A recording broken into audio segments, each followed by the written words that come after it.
کبھی کبھی ہم کہتے ہیں نا کاش ہم حضور صلی اللہ علیہ وسلم کے زمانے میں ہوتے، حضور صلی اللہ علیہ وسلم کا دید بھی نصیب ہو جاتا اور خدمت کا موقع بھی مل جاتا. نہیں میرے محترم، کبھی بھی زبان پر ایسے الفاظ علماء نے لکھا ہے نہیں لانے چاہیے.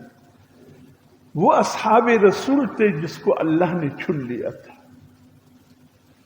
حضور صلی اللہ علیہ وسلم کے ایک ایک ساتھی کو اللہ نے چن چن کر حضور صلی اللہ علیہ وسلم کو عطا فرمایا. جتنے ادب وہ رکھتے تھے، جتنے ان میں عزت اور توقیر تھی، احترام تھا حضور صلی اللہ علیہ وسلم کا اور محبت تھا، اللہ نے بس اس جماعت کو چن لیا تھا.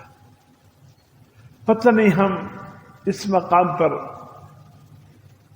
اگر اس وقت ہماری پیدائش ہوتی، ہم وہ ادب، وہ احترام، وہ محبت بجا لاتے کہ نہیں. ٹھیک ہے، اللہ نے جس انسان کو جس دور میں رکھا اور جس دور میں بھیجا، بس اس کے لیے وہی دور مناسب ہے. وہ دور صحابہ کرام کا تھا جو اللہ نے چن کر حضور صلی اللہ علیہ وسلم کو عطا فرمایا. حضرت انس رضی اللہ عنہ فرماتے ہیں میں نے عرض کیا یا رسول اللہ صلی اللہ علیہ وسلم